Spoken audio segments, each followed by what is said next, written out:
Bueno, aquí vamos a seguir hablando entonces de los delitos internacionales en cuanto tiene que ver con los delitos de lesa humanidad y los delitos de genocidio.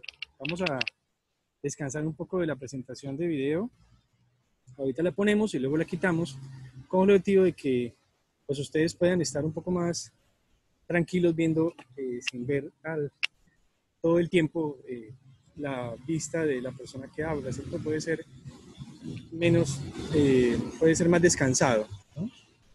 Entonces, bueno, estábamos hablando sobre los delitos internacionales, dos de esos delitos, ¿cierto? Estamos hablando del delito de eh, crimen de guerra y el crimen de agresión. Ahora vamos a hablar sobre el delito de genocidio y el delito de lesa humanidad, que son también dos delitos internacionales que igualmente incluyen dentro de su constitución, dentro de su construcción típica, varias conductas que conforman la comisión del punible, ¿cierto? Entonces vamos a observar nosotros, por ejemplo, cómo hablemos aquí de los crímenes contra la humanidad. Entonces vamos a hablar del delito, luego llamado delito de lesa humanidad. Primero surgió como un delito contra la humanidad. Veamos, dice, a saber, el asesinato, la exterminación, la esclavización, la deportación y otros actos inhumanos cometidos contra la población civil antes de la guerra o durante la guerra, la persecución por motivos políticos, raciales o religiosos en ejecución de aquellos crímenes que sean competencia del tribunal o en relación con los mismos, constituyan o no una vulneración de la legislación interna del país donde se perpetraron. Es decir, veamos ahí cómo incluye este crímenes contra la humanidad dos conceptos interesantes en el Tribunal de Nuremberg. Por una parte, el asesinato o la exterminación contra la población civil antes de la guerra o durante la guerra. Acordémonos que decíamos que desde que inició el régimen nacional socialista hasta 1900, hasta que inicia la guerra en 39, fueron antes de la guerra o durante la guerra, es decir, en el 1939 al 45, en ambos momentos se presentaron actos inhumanos contra la población civil. Entendemos por población civil, población que no forma parte de la guerra. Igualmente entendemos nosotros entonces cómo también incluyen los motivos políticos, raciales o religiosos en ejecución de aquellos crímenes competencia del tribunal o con relación a los mismos. Crímenes contra la humanidad. Tribunal de Nuremberg. Vamos a ver ahora crímenes contra la humanidad del Tribunal para la ex Yugoslavia, ¿cierto? Los delitos cometidos en la ex Yugoslavia. Entonces, en ese caso tenemos crímenes contra la humanidad. El Tribunal Internacional de la ex Yugoslavia está habilitado para juzgar a los presuntos responsables de los siguientes crímenes cuando estos hayan sido cometidos en el curso de un conflicto armado de carácter internacional interno y dirigidos contra cualquier población civil. Entonces, veámonos. Contra cualquier población civil. Delito contra la humanidad. Asesinato, exterminio, reducción a la servidumbre, cierta forma de esclavización, expulsión del territorio, encarcelamiento, lógicamente sin haber cometido ningún delito o por razones diferentes a la comisión de un delito, la tortura y las violaciones, la persecución por motivos políticos, raciales o religiosos. Aquí vea que se incluyen entonces estos delitos, ¿cierto? Estos grupos especiales, perdón, políticos, raciales o religiosos, otros actos inhumanos. Entonces veamos cómo en ese caso entendemos ahí el delito contra la humanidad. Un tercer concepto que podemos nosotros observar está en el delito, en el Estatuto de Roma de la Corte Penal Internacional. Y decimos, múltiples actos de asesinato, tortura, desaparición forzada, cometidos ¿dónde? ¿Cómo? Actos que se cometan como parte de un ataque generalizado o sistemático contra una población civil y con conocimiento de dicho ataque. Es decir, población civil. Veamos entonces que aquí no nos dicen que tenga que ser, ¿cierto? Una población civil, diríamos, determinada, ¿cierto? Ni una población civil, podríamos decir nosotros, un grupo determinado. Se nos dice la población civil en general. ¿Qué entendemos por población civil? Aquella que no está involucrada en el conflicto. ¿Se acuerdan que hace poquito veíamos en el Código Penal colombiano delitos contra el derecho internacional humanitario? Veámoslo nuevamente. Y entonces decíamos, ojo, ¿quién es población civil? Población civil viene a ser aquella donde no esté, ¿cierto? No esté no esté en la guerra, ¿cierto? Entonces, por ejemplo, una persona fuera de combate, un combatiente fuera de combate, es población civil. Fíjate, ya lo vemos aquí nosotros en el Código Penal colombiano, donde nos dice entonces en el Código Penal colombiano, nos dice quién es población civil, ¿cierto? Pues, digamos, nos representa, no nos dice exactamente, pero nos representa quién es población civil. Veámoslo aquí, nuevamente ahora sí, y decimos, homicidio en persona protegida, el artículo 135. El que con ocasión del desarrollo de conflicto armado ocasione la muerte de persona protegida conforme a los convenios internacionales sobre derecho humanitario ratificados por Colombia. Entonces veamos, ¿quién es una persona protegida? Una persona que no forma parte del conflicto. Y aquí nos dice entonces, para los efectos de este artículo y demás normas del presente título se entiende por persona protegida conforme al derecho internacional humanitario los integrantes de la población civil, las personas que no participan en hostilidades, los heridos o enfermos o náufragos, el personal sanitario o religioso, los periodistas en misión o corresponsales de guerra acreditados, los combatientes que hayan depuesto las armas por captura, rendición u otra causa análoga, pensemos nosotros, por ejemplo, enfermedades, quienes antes del comienzo de las hostilidades fueran considerados como apátridas o refugiados, es decir, que no tienen patria o que están refugiados, ya sea del país enemigos, pero son condiciones civiles, y cualquier otra condición conforme a los convenios 1, 2, 3, 4 de Ginebra y los protocolos adicionales 1, 2 y 2 de 1997. Entonces veamos los convenios de Ginebra 1, 2, 3, 4 del 49 y los protocolos adicionales del 1977. Entonces veamos entonces, esos son población civil. Entonces, ¿quién viene a ser, en este caso determinado, esta persona contra quien se comete un delito de lesa humanidad? Conforme al Estatuto de Roma de la Corte Penal Internacional, pues viene a ser entonces la población civil. Es decir, la población civil, ¿quiénes son? Aquellos que no están involucrados en el conflicto. Veamos el parágrafo, vimos el parágrafo del artículo 135 del Código Penal, donde nos habla efectivamente de aquellas personas que no forman parte del conflicto armado. Entonces, por esa razón yo les decía, de golpe, en un momento dado, nos vamos a encontrar que el derecho penal internacional asume, ¿no? Asume lo que es la concepción o trabaja de la mano más bien con el derecho internacional humanitario, pero no es derecho internacional humanitario. El derecho penal internacional incluye dentro de su protección a los bienes y las personas protegidas por el derecho internacional humanitario. Y ahí vemos una diferencia, diríamos, primordial, importante, con respecto al delito de genocidio. ¿Y cuál es la diferencia importante? Veámoslas. La diferencia importante es que el genocidio nos dice acto perpetrado con la intención de destruir total o parcialmente a un grupo nacional, étnico, racial o religioso. En este caso, ojo, en la competencia de la CPI, no un grupo político, ¿cierto? Sino un grupo nacional, étnico, racial o religioso. La pregunta que nos hacemos allí es, bueno, ojo, entonces, el delito de lesa humanidad es contra la población civil, ¿vale? El delito de genocidio es contra un grupo. ¿Qué grupos? Nacional, étnico, racial o religioso. Es decir, cuando no se dirige contra la población civil, sino contra un grupo, por razón de su pertenencia al grupo, sería genocidio. Pero cuando se dirige contra la población civil, en general, sin que la población civil forme parte de estos grupos, nacional, étnico, racial o religioso, en el caso del Estatuto de Roma, no político, tendremos un delito de lesa humanidad. Vamos a concretar esa idea para entenderlo desde la óptica que nosotros estamos trabajando, ¿cierto? Entonces vamos a concretar esa idea con lo que dice aquí el Estatuto de la Corte Penal Internacional, pero devolvámonos un poco a lo que teníamos antes de, que no me funciona, de lo que tiene que ver con los estatutos anteriores de la Corte del Tribunal de Nuremberg y el Tribunal de Tokio, ¿cierto? Perdón, de Nuremberg y de la de Yugoslavia. Nos dice entonces aquí, el Tribunal de la ex Yugoslavia.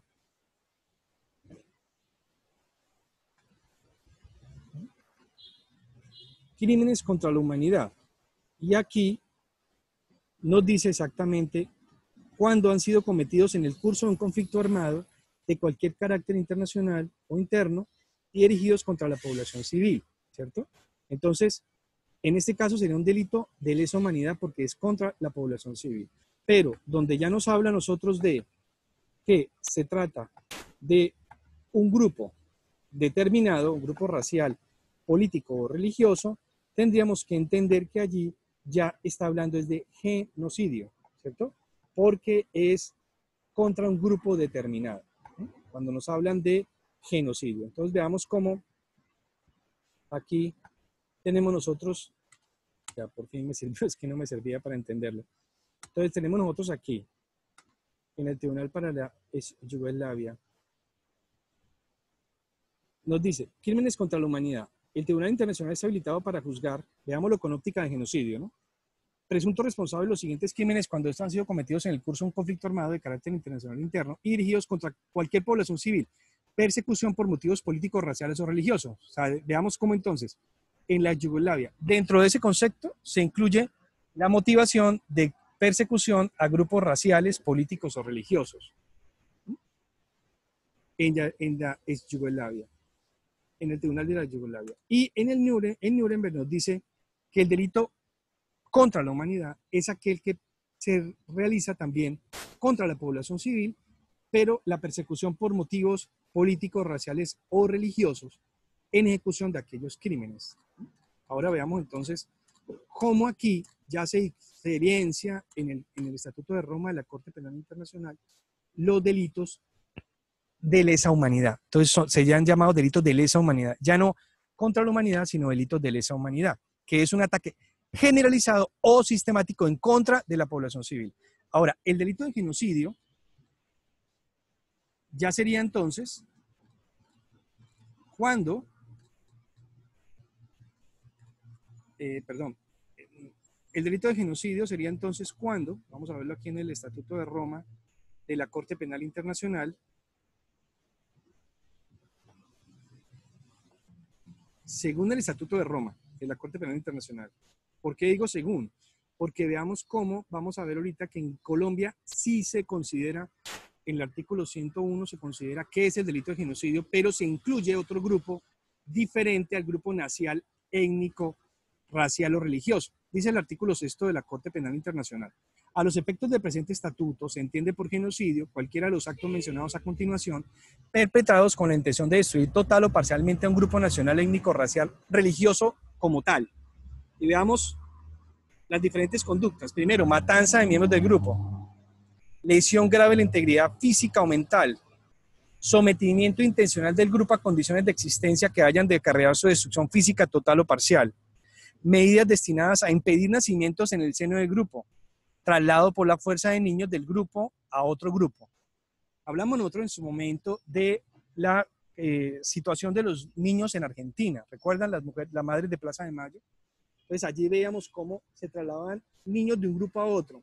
El propósito del traslado, en ese caso, diríamos que es evitar que esos niños continúen con la ideología que mantenía el grupo. En este caso, ojo, era un grupo, entre comillas, por motivos políticos. Las motivaciones eran políticas porque decían que esos niños eran hijos de activistas comunistas, es decir, rojos, comunistas, rusos, en su momento la URSS, ¿cierto? De la Unión Soviética. Entonces veamos cómo se trasladaba por la fuerza niños de un grupo a otro. Decíamos también que posiblemente Franco, según digamos algunos estudios históricos, en la dictadura franquista también se realizaron traslado de la fuerza de niños del grupo a otro grupo. ¿Para qué? Para que esos niños dejaran de ser comunistas. Entonces, eso es una forma de genocidio. ¿Por qué se realiza el traslado? Con la intención de evitar que en ese grupo siga existiendo esa ideología. Esa ideología, ojo, en un momento determinado nacional, étnica, racial o, en nuestro caso, colombiano, política. Entonces, ojo, lo que sucedió en Argentina o lo que sucedió en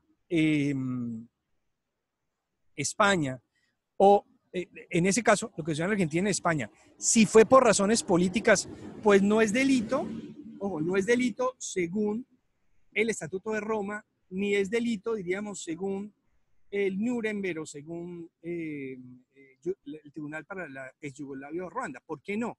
Porque dice que es nacional, étnico, racial o religioso.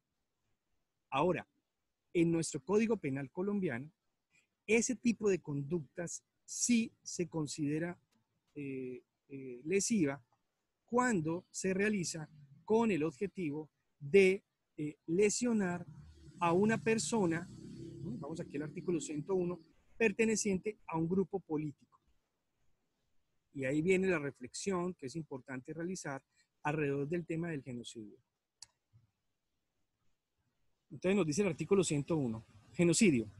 El que con el propósito del Código Penal colombiano, el que con el propósito de destruir total o parcialmente un grupo, en este caso, un grupo nacional, étnico, racial, religioso o político, ¿cierto? Entonces veamos que aquí se incluye el término político, ¿no? Por razón de su pertenencia al mismo, ocasionar la muerte de sus miembros, incurrirá en prisión de, ¿no? Nos dice entonces ahora, también será considerado cuando se cometían los siguientes actos con la intención de destruir totalmente al grupo político, racial, religioso, étnico o nacional. Lesión grave de la integridad física o mental de miembros del grupo, embarazo forzado, sometimiento de miembros del grupo a condiciones de existencia que hayan de acarrear su destrucción física total o parcial, tomar medidas destinadas a impedir nacimientos en el seno del grupo y traslado por la fuerza de niños de un grupo al otro. Entonces veamos cómo en este caso en Colombia se incluye el grupo político, que no está incluido dentro de, por ejemplo, el Estatuto de Roma de la Corte Penal Internacional. Aquí nos dice grupo nacional, étnico, racial, religioso o político, mientras que, vámonos al Estatuto de Roma de la Corte Penal Internacional, sí no incluye, ¿cierto? Dice nacional, étnico, racial, religioso, no dice el político.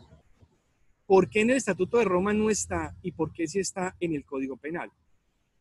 Una de las motivaciones podría ser porque en Colombia, en lo que nosotros hemos hablado, por eso hablamos un poco de la fundación de la FARC, del ELN, incluso del mismo paramilitarismo, veamos cómo lamentablemente en Colombia sí hemos tenido nosotros una exclusión política, sí hemos tenido genocidios de tipo político. Es decir, cuando nosotros atacamos a la UP, ¿cierto? En la realidad colombiana se ataca a la UP, pues la UP es un grupo político, ¿cierto? No es un grupo religioso, ni racial, ni étnico, es un grupo político. Entonces, ¿qué pasa? En ese caso es un genocidio a nivel colombiano, no a nivel convencional. ¿Por qué no?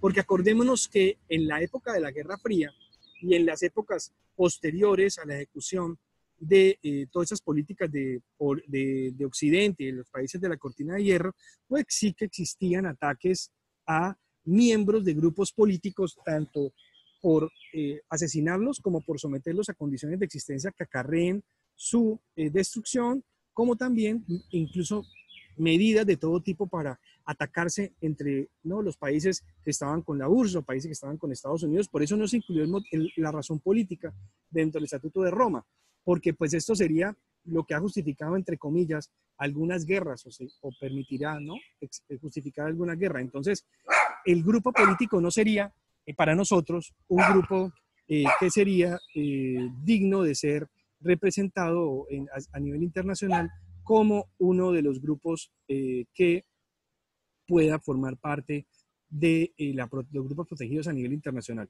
pero sí a nivel de Colombia. ¿Por qué sí a nivel de Colombia? Porque Colombia sí hemos tenido una clara discriminación política y en Colombia sí que hemos tenido nosotros un ataque a los demás por ser un grupo político. Entonces podríamos decir que incluso alguna de las conductas que se han cometido en Colombia, además de la UP, podría ser un genocidio. Ojo, no sería un genocidio, para aclarar el tema del Palacio de Justicia. ¿Por qué no?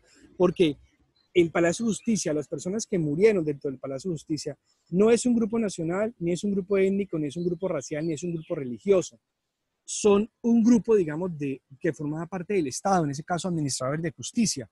Y sí, los mataron por ser administradores de justicia, y vemos las diferentes motivaciones, ¿no? Los de M-19, los de Pablo Escobar, incluso dicen que también los de las fuerzas militares, son verdades a medias, pero en que todos complementamos una verdad más o menos aceptada por todos, ¿cierto? Como diría Habermas, una verdad consensuada, pero no son ninguno de estos grupos, ¿cierto? Ni tampoco eran un grupo político. Sencillamente eran administradores de justicia, y eso no es un grupo protegido. Entonces, lo que pudo haber acontecido en la época del Palacio de Justicia, bien pudo haber sido considerado, ya miraremos, un delito de lesa humanidad. ¿Por qué un delito de lesa humanidad y no un grupo, y no un delito contra el genocidio? Porque veamos el Estatuto de Roma de la Corte Penal Internacional. Nos dice cuando se trate de el delito de lesa humanidad, cuando se trate de un ataque sistemático y generalizado contra la población civil y con conocimiento de ese ataque, ¿cierto? Un ataque generalizado contra la población civil o sistemático contra la población civil y con conocimiento de ese ataque, que se trate de asesinato, exterminio, esclavitud, diversas, digamos, conductas delictivas dentro de lo que tiene que ver con el delito de lesa humanidad. Entonces veamos nosotros, como en Colombia, lamentablemente, pues sí, hemos tenido delitos de lesa humanidad, también hemos tenido genocidios, pero igualmente hay que diferenciarlos, cada una de estas conductas, para poder establecer ante qué tipo de delito estamos trabajando, estamos, digamos, tipificándolos o conceptualizándolos, ¿cierto? Entonces veamos nosotros cómo en Colombia existió el delito de lesa humanidad en lo que tiene que ver con Manuel Cepeda, por ejemplo, que era una persona miembro de la UP, ¿sí? Y allí fue un delito considerado como de genocidio. Ahora, con respecto al delito de lesa humanidad, tenemos aquí que en Colombia tuvimos, o hace lamentablemente poco, ¿cierto? Tuvimos, por ejemplo, el tema de los falsos positivos. Esa conducta de falsos positivos fue asumido como un delito de lesa humanidad por parte de la Corte Suprema de Justicia. Veamos esta sentencia de 2009. Tomando en consideración los anteriores factores relevantes, la Corte no debe señalar que las graves conductas cometidas por los paramilitares deben enmarcarse dentro del contexto de los crímenes de lesa humanidad, pues el ataque perpetrado contra la población civil adquirió tales dimensiones de generalidad y sistematicidad que alteró de manera significativa el orden mismo de civilidad, implicando el desconocimiento de principios fundantes del orden social imperante. Entonces, ¿qué pasa? En este caso, las conductas ejercidas por los paramilitares fueron considerados delitos de lesa humanidad. Las conductas ejercidas por los militares cuando cometen esos delitos de persecución a población civil por razones económicas, ¿cierto? Pues por los falsos positivos, entendemos que son conductas cometidas en el marco de lesa humanidad. ¿Por qué? Porque fue un ataque, si bien no fue un ataque generalizado contra la población civil, en cuestión de que todos los civiles, fue un ataque sistemático. Escogieron ciertas personas de la población civil para matarlos, en este caso, ¿cierto? Entonces, eso es considerado un delito de lesa humanidad. ¿Qué otros delitos han sido considerados de lesa humanidad por parte de la Corte Suprema de Justicia? También son considerados de lesa humanidad los de los paramilitares, los de los falsos positivos militares, los de Galán, del asesinato de Galán, el homicidio de Galán, los de, en el caso de este político también, que en el caso de Rodrigo Lara, también podría ser el ministro de Justicia, también podría ser considerado un delito de lesa humanidad. ¿Y por qué razón? Porque son delitos que fueron ejercidos en una política sistemática, ¿cierto? Por parte de, en este caso, de una organización criminal como la de Pablo Escobar, para matar a estas personas. Incluso el crimen de Jaime Garzón también podría ser tipificado como un delito de lesa humanidad, porque hay una política, hay un ataque sistemático. Puede ser entonces sistemático, que forme parte de un sistema, o generalizado contra toda la población civil. Ahora, no es que maten o atenten o exterminen a toda la población civil, a unos miembros de ellos. Pero ¿qué sucede? Acordémonos, en el genocidio, a algunos grupos. Cuando no forma parte de estos grupos, nacional, étnico, político, racial, o étnico, nacional, político, racial, ni nacional, ¿cierto? Entonces entendemos que ingresarían este grupo de lesa humanidad. Este grupo de lesa humanidad no exige que estén dentro de un grupo determinado, sino que estén dentro de la población civil, es decir, que no formen parte de la guerra. Entonces, ahí vamos entendiendo un poco cómo tiene que ver con las reglas de la guerra, pero, ¿cierto? Protege más allá de estas reglas de la guerra. Supongamos, ojo, puede haber un grupo racial, como sucedió en Alemania, ¿cierto? En este caso, los judíos. Bueno, los judíos no, perdón, un grupo nacional, los judíos son un grupo nacional. Los judíos como grupo nacional eran considerados, eran atacados por parte del nacionalsocialismo. ¿Eso sería un delito de lesa humanidad o un genocidio? ¿Cierto? Ahora, tenemos entonces el ataque de el Estado Islámico a los cristianos en los países que se tomaban hace poco, ¿cierto? Hace 2 años, que incluso llegaron a crucificar a algunos cristianos. ¿Eso sería qué? ¿Un delito de lesa humanidad o un genocidio? Ahora, los cristianos serían un grupo ¿qué? Nacional, étnico, religioso, ¿cierto? Entonces, ahí tenemos nosotros que entender que dónde estaría esa categoría de grupo, ¿cierto? O un grupo político, según la concepción colombiana de genocidio, ¿cierto? Entonces, veamos cómo debemos entender esto. El genocidio, grupo protegido. Lesa humanidad, personas de la población civil. Entendido por población civil, acordémonos del parágrafo del artículo 135 del Código Penal. Entonces, ahí establecimos nosotros lo que tiene que ver un poco con la historia o los conceptos de los delitos internacionales. Ya para terminar, ojo, veamos los delitos internacionales en el Estatuto de Roma de la Corte Penal Internacional y vemos cómo cada delito se compone de otras varias conductas. Es decir, no son delitos donde tipifique una sola conducta, sino varias de estas conductas. Entonces, el genocidio, la lesa humanidad, por ejemplo, puede ser cometida a través de, si la señalamos aquí, ¿cierto? 1, 2, 3, 4, 5, 6, 7, 8, 9, 10, ¿cierto? Conductas allí entendidos. ¿Y qué es población civil? Nos dice el de lesa humanidad. Una línea de conducta que implique la comisión múltiple de actos mencionados en el parágrafo 1 contra una población civil de conformidad con la política del Estado o de una organización, puede ser estatal, paraestatal o contraestatal, de cometer ese ataque o para promover esa política. Los diferentes conceptos de exterminio, esclavitud, deportación, bueno, tortura. Vamos, por ejemplo, aquí al delito de genocidio. El delito de genocidio nos dice, se entiende por genocidio el ataque total para esto, con la intención de destruir total o parcialmente a un grupo nacional, étnico, religioso o racial, y nos dice tales como matar, lesionar, someter intencionalmente al grupo, las medidas destinadas a impedir el nacimiento o el traslado por la fuerza de miembros de un grupo al otro. Entonces veamos que esos tipos penales incluyen varias conductas. Los crímenes de guerra, ya lo veíamos que incluyen también varias conductas, ¿cierto?